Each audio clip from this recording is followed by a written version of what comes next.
Current electricity topic la multiple choice questions பார்க்கலாம் பாருங்க. First question, the following graph shows current versus voltage values of some unknown conductor. What is the resistance of this conductor? நமக்கு வந்து Ohm's law formula தெரியும். Ohm's law பாருங்க, V is equal to I into R. அப்போ R is equal to V by I. இங்க வந்து நமக்கு y ஆக்சிஸ்ல வந்து potential இருக்கு, x ஆக்சிஸ்ல வந்து கரண்ட் இருக்கு. ஸோ அப்போ வந்து V by I என்றது வந்து ஸ்லோப் வரும் இங்க.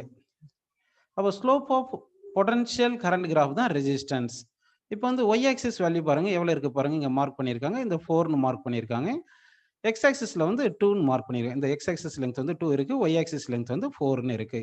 ஸோ 4/2 பொட்டன்ஷியல் வந்து 4, கரண்ட் வந்து 2 வந்திருக்கு. 4/2 இஸ் ஈக்குவல், இது கேன்சல் பண்ணால் 2 ஓம் கிடைக்கும்.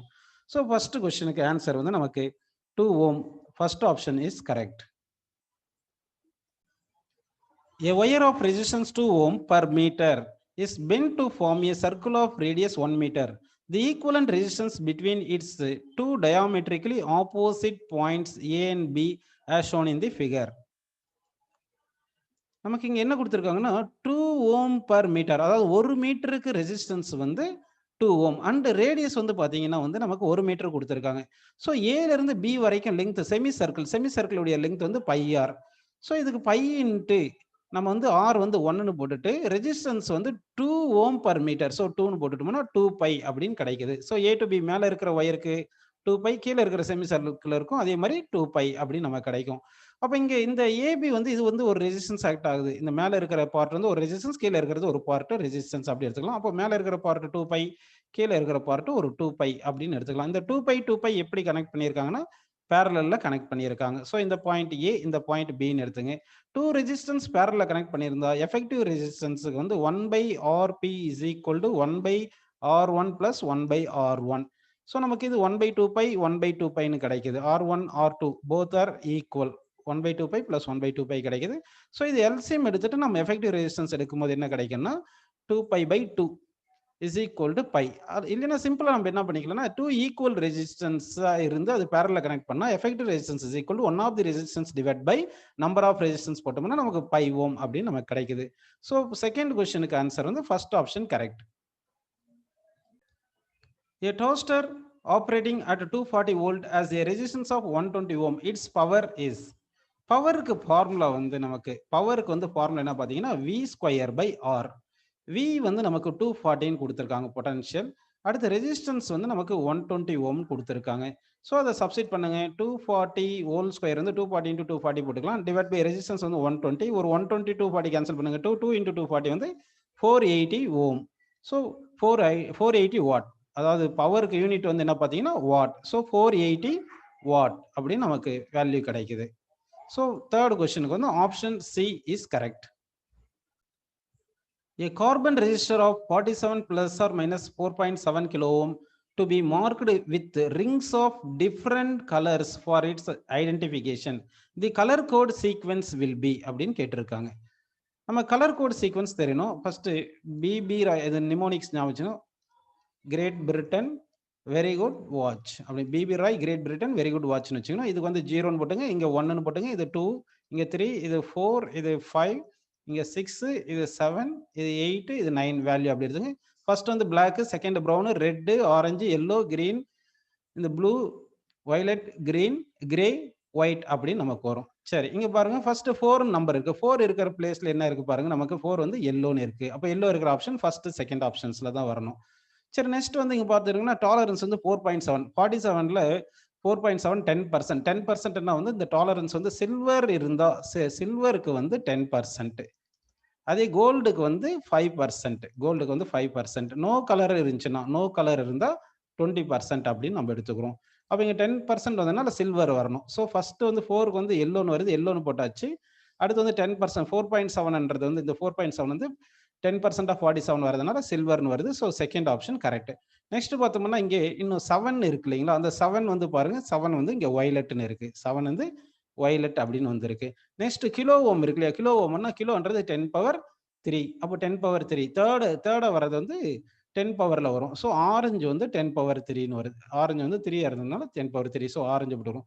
ஸோ 4ன்றதுக்கு வந்து நம்ம எல்லோ போட்டிருக்கோம், 7க்கு வந்து வயலட் போட்டிருக்கோம், கிலோன்றது 10^3, தேர்ட் கலருக்கு வந்து 10 பவர்ஸ்ல எழுதிக்கணும், ஆரஞ்சுக்கு வந்து 3, லாஸ்ட்ல வந்து 4.7 வந்து டாலரன்ஸ் வந்து பார்த்தீங்கன்னா 10%, 47க்கு 10%, 4.7, அதனால 10% டாலரன்ஸ் வந்து silver.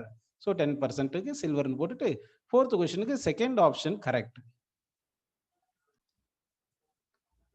What is the value of resistance of the following resistance?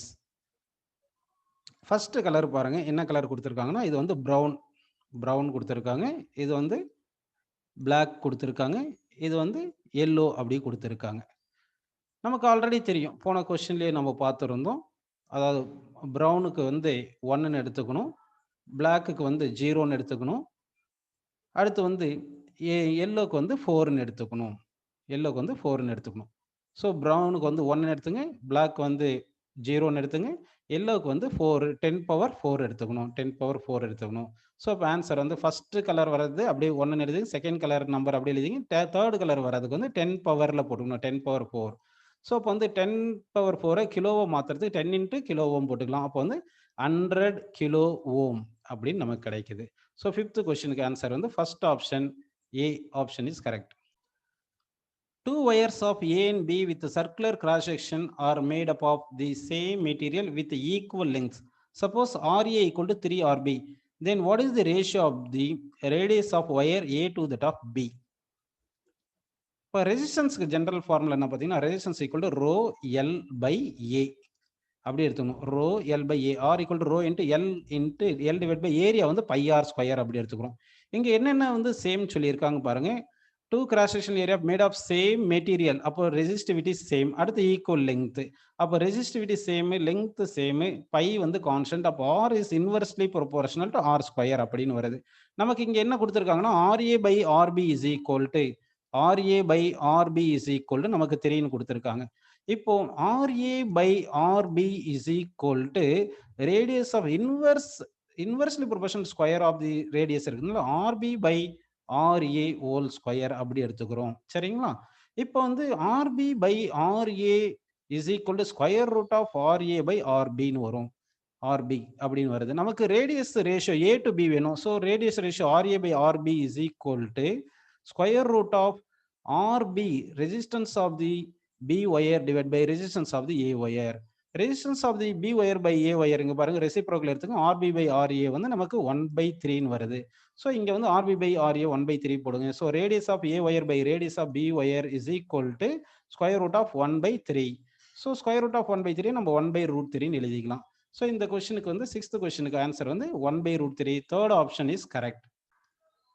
A wire connected to a power supply of 230 volt has power dissipation P1. Suppose the wire is cut into 2 equal pieces and connected parallel to the same power supply. In this case, power dissipation is P2. The ratio of P2 by P1 is. இப்போ நம்ம என்ன பண்ணலாம்னா ஒரு wire எடுத்துக்கலாம். இந்த ஒயருக்கு வந்து resistance ஆர்னு assume பண்ணிப்போம். இதை ரெண்டா கட் பண்ணிட்டோம்னா ஆக்சுவலாக ரெசிஸ்டன்ஸ் டைரக்ட்லி ப்ரொபோர்ஷனல் லெங்த் வரும். லெங்த் பை 2 ஆயிருது. இது L/2, இது L/2 ஆயிருதுனால அப்போ ஈச் ரெசிஸ்டன்ஸ் R/2 அப்படின்னு மாறிடும். அடுத்து வந்து இந்த ஒயருக்கு ஒரு ரெசிஸ்டன்ஸ் R/2, இந்த ஒயருக்கு ஒரு ரெசிஸ்டன்ஸ் R/2 இருக்கு. இந்த ரெண்டு ரெசிஸ்டன்ஸை நம்ம என்ன பண்றோம்னா பேரலல்ல கனெக்ட் பண்றோம். அப்போ ரெண்டு ரெசிஸ்டன்ஸ் நம்ம பேரலல்ல கனெக்ட் பண்ணும்போது எஃபெக்டிவ் ரெசிஸ்டன்ஸ் என்ன ஆகுதுன்னா R' வச்சுக்கிட்டு one of the resistance by number of resistance, parallel காம்பினேஷனுக்கு single resistance divide by n resistance connected in parallel அப்படின்னு போட்டுக்கணும். அப்போ வந்து நமக்கு resistance value effective resistance R/4 அப்படின்னு நமக்கு கிடைக்குது. அடுத்து வந்து பவருக்கு என்ன ஃபார்முலா பார்த்தீங்கன்னா, power is equal to V²/R. இங்க வந்து பொட்டன்ஷியல் சேம் பொட்டன்ஷியல்ல தான் கனெக்ட் பண்ண போறோம். So P is inversely proportional to R அப்படின்னு எடுத்துக்கிறோம். சரி, அப்படின்னா P1 by P2 is equal to R2 by R1. P1 by P2 is equal to R2 by R1 அப்படின்னு கிடைக்கும். R2ன்றதை நம்ம இங்க R' அப்படின்னு எடுத்துருக்கோம். ஃபைனல் ரெசிஸ்டன்ஸ் வந்து R' எடுத்திருக்கும். அப்போ வந்து R2 வந்து என்ன வருதுன்னா R/4ன்னு வந்திருக்கு. R1 வந்து Rன்னு எடுத்துக்கலாம் initial resistance. So RR cancel பண்ணிட்டோம்னா P1 by P2 வந்து நமக்கு 1/4ன்னு வந்திருக்கு. ஆனா அவங்க கொஸ்டின்ல கேட்டது P2 by P1. அப்போ ரெசிப்ரோக்கல் எடுத்துங்க, P2 by P1 is equal to 4. So P2 by P1 is equal to 4. So 7th questionக்கு option வந்து 4th option correct. In India, electricity is supplied for domestic use at 220 volt. It is supplied at 110 volt in USA. If the resistance of a 60 watt bulb for use in India is R, the resistance of a 60 watt bulb for use in USA will be. அப்போ வந்து power of the bulb இந்தியாவிலையும் யூஎஸ்ஏலையும் ஈக்குவலாக இருக்குது. அப்போ power in India is equal to power in USA அப்படின்னு நம்ம எழுதிக்கலாம். சரிங்களா? பவர் ரெண்டு இடத்துல சேம் பல்ப் தான் யூஸ் பண்ணுறாங்க. பவருக்கு என்ன ஜென்ரல் ஃபார்முலா பார்த்தீங்கன்னா power is equal to V square by R அப்படின்னு நம்ம எடுத்துக்கலாம்.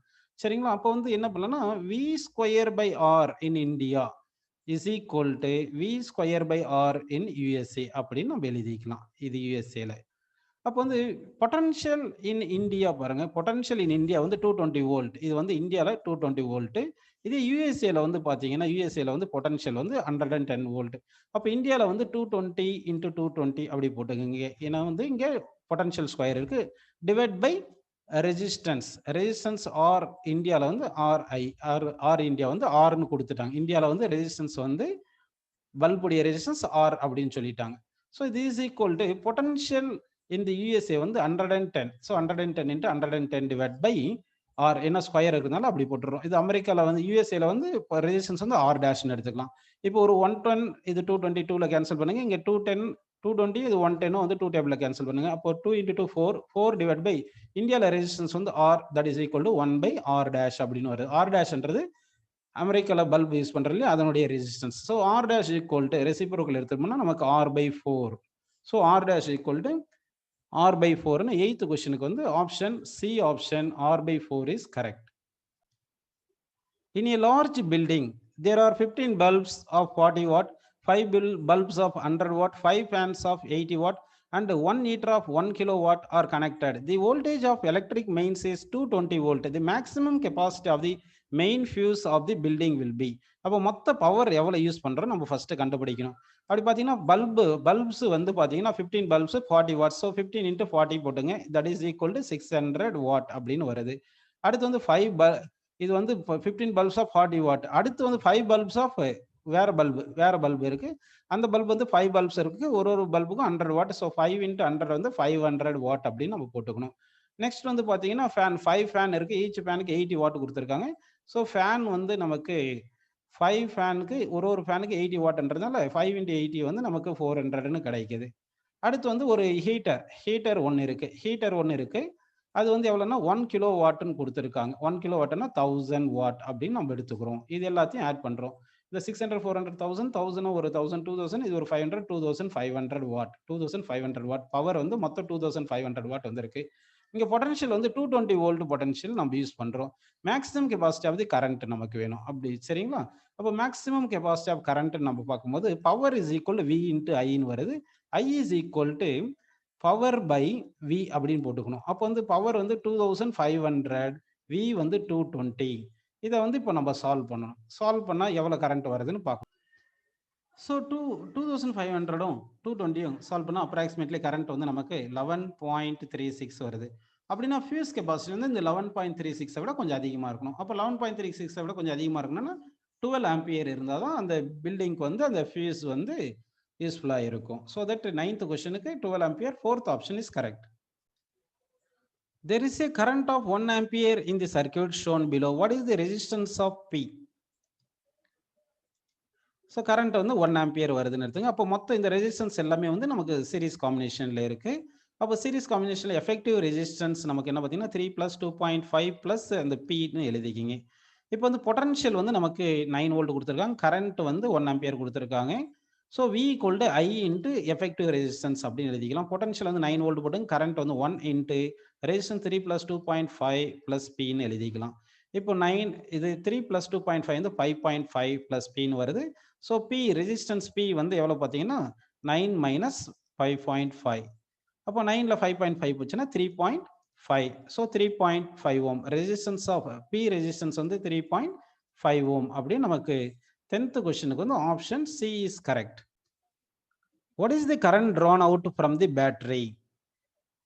இங்கே ரெசிஸ்டன்ஸ் 3 ரெசிஸ்டன்ஸ் கொடுத்துருக்காங்க. இந்த 3 ரெசிஸ்டன்ஸுமே பேரலில் கனெக்ட் பண்ணியிருக்காங்க. பேரலில் கனெக்ட் பண்ணும்போது effect resistance in parallel equal to identical ரெசிஸ்டன்ஸாக இருந்துச்சுன்னா 1 of the resistance divide by number of resistance அப்படி போட்டுக்கணும். இங்கே ஒரு ரெசிஸ்டன்ஸ் 15 ஓம் இருக்கிறதுனால 15/3 போட்டுங்க. That is equal to 5 ohm. So டோட்டலாக இந்த சர்க்கியூட்டுக்கு வந்து 5 ஓம் ரெசிஸ்டன்ஸ் இருக்குது. பொட்டன்ஷியல் வந்து நமக்கு எவ்வளோ வந்துருக்கு பாருங்க. V வந்து 5 volt. V = IR. So I is equal to V/R. V வந்து இங்கே 5 வோல்ட் கனெக்ட் பண்ணியிருக்கோம். ரெசிஸ்டன்ஸ் வந்து மொத்தம் எஃபெக்டிவ் 5 வந்திருக்கு. 5 கேன்சல் பண்ணோம்னா 1 ampere. So 1 ampere current is Tran from the battery. So 11th question, first option is correct. The temperature coefficient of resistance of a wire is 0.00125 per degree centigrade at 20 degrees centigrade. Its resistance is 1 ohm. The resistance of the wire will be 2 ohm at. அப்போ initial resistance நமக்கு வந்து initial resistance R1 வந்து 1 ஓம் கொடுத்துருக்காங்க, final resistance R2 வந்து 2 ஓம் கொடுத்துருக்காங்க. அடுத்து initial temperature T1 வந்து 20 degree centigrade கொடுத்துருக்காங்க. Temperature coefficient of resistance alpha வந்து 0.00125 கொடுத்துருக்காங்க. இப்போ நம்ம கேட்ட கொஸ்டின் பார்த்தீங்கன்னா T2 equal to question mark அப்படி கேட்டிருக்காங்க. நமக்கு ஒரு ஃபார்முலா இருக்கு, R2 is equal final resistance equal to initial resistance into 1 plus alpha delta D. இதுதான் வந்து ஃபார்முலா. R2 வந்து இங்க 2, R1 1 போட்டோம்னா 1 into anything that 1 into something தான் வரும். So 1 plus alpha delta D அப்படி எடுத்துக்கலாம். இந்த 1 இந்த பக்கம் போயிருச்சுன்னா 2 மைனஸ் 1 வந்து 1 வரும். 1 is equal to alpha delta டின்னு வருது. அப்போ delta T is equal to 1 by alpha. So delta T is equal to 1 by இங்க என்ன வருதுன்னா 0.00125ன்னு வருது. சரிங்களா? அப்போ டெல்டா டி என்றது T2 minus T1, that is equal 1 by 0.00125 வந்து நமக்கு 800ன்னு வரும். ஸோ T2 மைனஸ் T1 வந்து நமக்கு 20 டிகிரி சென்டிகிரேட் கொடுத்துருக்காங்க. ஸோ T1 ரைட் சைடு போனால் மைனஸ் வந்து பிளஸ் ஆயிரும், 800 பிளஸ் 20. ஸோ 800 பிளஸ் 20 வந்து 820 degree centigrade. So final temperature வந்து 2 ஓம் ரெசிஸ்டன்ஸ் இருக்கிறது எந்த டெம்பரேச்சர்ல பார்த்தீங்கன்னா 820 டிகிரி சென்டிகிரேட்னு 12th கொஸ்டினுக்கு option D is correct. The internal resistance of a 2.1 volt cell which gives a current of 0.2 ampere through a resistance of 10 ohm is. இப்போ ஒரு செல் இருக்கு, இந்த செல்லுக்கு வந்து EMF ன்னு எடுத்துங்க, இன்டர்னல் ரெசிஸ்டன்ஸ் ஸ்மால் ஆர்னு எடுத்துக்கலாம், இங்க வந்து external resistance capital R connect பண்ணியிருக்கிறதா எடுத்துக்கலாம். இங்க வந்து EMF வந்து எவ்வளவு கொடுத்துருக்காங்க பார்த்தீங்கன்னா 2.1 வோல்ட், EMF 2.1 வோல்ட், கரண்ட் வந்து நமக்கு 0.2 ஆம்பியர், எக்ஸ்டர்னல் ரெசிஸ்டன்ஸ் 10 ஓம் கொடுத்துருக்காங்க, இன்டர்னல் ரெசிஸ்டன்ஸ் தான் கொஸ்டின் மார்க் கேட்டிருக்காங்க. சரி, இந்த பேட்டரியில இருந்து கரண்ட் வருதுன்னு அஸ்யூம் பண்ணிக்கோங்க. EMF is equal current into total resistance. இந்த இன்டர்னல் ரெசிஸ்டன்ஸ் எக்ஸ்டர்னல் ரெசிஸ்டன்ஸ்லயும் ஈக்குவல் கரண்ட் பாஸ் ஆகிறதுனால these two resistance are in series இருக்கும். அப்போ R plus R அப்படின்னு நம்ம எடுத்துக்கலாம். இங்க EMF பாருங்க 2.1 வோல்ட் கொடுத்துட்டாங்க, ஈக்குவல் டு கரண்ட் வந்து 0.2 இன்டு R வந்து 10, கேபிட்டல் R 10, ஸ்மால் R தான் நமக்கு தேவை, இன்டர்னல் ரெசிஸ்டன்ஸ் தான் கேட்டிருக்காங்க. ஸோ இந்த ஈக்குவேஷன் 10ல மல்டிப்ளை பண்ணீங்கன்னா 21 is equal to 2 into 10 plus R அப்படின்னு வருது. இப்போ 2 and 21 கேன்சல் பண்ணுங்க, 10.5 இஸ் ஈக்குவல் டு 10 பிளஸ் ஆர்னு வருது. 10.5ல இந்த 10 சப்ட்ராக்ட் பண்ணிருக்கீங்க. So R is equal to 0.5 ohm. So internal resistance of the cell is 0.5 ohm. So 13th கொஸ்டினுக்கு second option is correct. A piece of copper and another of germanium are cooled from room temperature to 80 Kelvin. The resistance of ஜென்ரலாக copper வந்து metal, germanium என்றது semiconductor. For மெட்டலுக்கு வந்து alpha positive, செமிகண்டக்டருக்கு வந்து alpha வந்து negative, temperature coefficient வந்து negative அப்படின்னு எடுத்துக்கிறோம். அப்படின்னா டெம்பரேச்சர் ஆல்ஃபா பாசிட்டிவ்னா டெம்பரேச்சர் கூடனா ரெசிஸ்டன்ஸ் கூடும், ஆல்ஃபா நெகட்டிவ்னா டெம்பரேச்சர் கூடனா ரெசிஸ்டன்ஸ் குறையும். சரி, டெம்பரேச்சர் வந்து அப்போ குறைஞ்சா மெட்டலுக்கு வந்து என்ன ஆகும்னா ரெசிஸ்டன்ஸ் குறையும். அப்போ காப்பருக்கு வந்து இங்க டெம்பரேச்சர் வந்து ரூம் டெம்பரேச்சர்ல இருந்து 80 கெல்வின் கொண்டு வரும். டெம்பரேச்சர் குறையிறதுனால அப்போ காப்பருக்கு வந்து என்ன ஆகுதுன்னா வந்து அது மெட்டல்ன்றதுனால அதுக்கு வந்து ரெசிஸ்டன்ஸ் டிக்ரீஸ் ஆகுது. ஜெர்மேனியம் வந்து செமிகண்டக்டர்னால அதுக்கு டெம்பரேச்சர் டிக்ரீஸ் பண்றதுனால அங்க ஆல்ஃபா வந்து நெகட்டிவ்னால டெம்பரேச்சர் டிக்ரீஸ் பண்ணா என்ன ஆகும்னா ரெசிஸ்டன்ஸ் வந்து இன்க்ரீஸ் ஆகும்.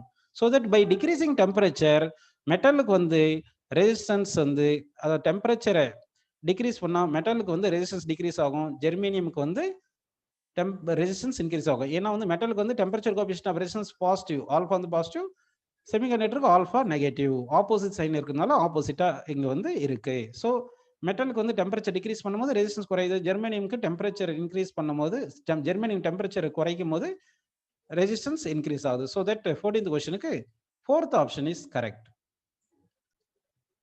In Joule's heating law, when R and T are constant, if the H is taken along the y-axis and I square along the x-axis, the graph is. இப்போ heating effect of electric கரண்ட்ல பார்த்தீங்கன்னா வந்து H is equal to heat is equal to I square RT. இங்க வந்து R and T are constant அப்படின்னு சொல்லிட்டாங்க. அப்படின்னா H is directly proportional to I square. இவங்க என்ன சொல்லியிருக்காங்க பாருங்க, இங்க நமக்கு வந்து H வந்து taken along y axis அப்படின்னா H வந்து along y axis எடுத்துட்டாங்க. சரிங்களா? அடுத்து I square along x axis எடுத்துட்டாங்க. அப்ப I square along x axis எடுத்துட்டாங்க. அப்ப HS directly proportional to I square என்ன? அப்போ y directly proportional to x ன்னு வந்துருது. ஸோ கிராஃப் வரைஞ்சோம்னா y directly proportional to x என்ன? அது கிராஃப் எப்படி இருக்குன்னா straight line passes through origin அப்படின்னு வந்திருக்கும். ஸோ இது y axis, இது வந்து x axis. y axisல தான் h எடுத்திருக்கும், x axisல தான் I ஸ்கொயர் எடுத்திருக்கும். சரிங்களா? அப்போ hக்கும் I ஸ்கொயருக்கும் கிராஃப் வரையும் போது straight line passes through origin அப்படின்னு 15th கொஸ்டினுக்கு வந்து நமக்கு ஃபர்ஸ்ட் ஆப்ஷன் கரெக்டான ஆன்சர்னு வரும்.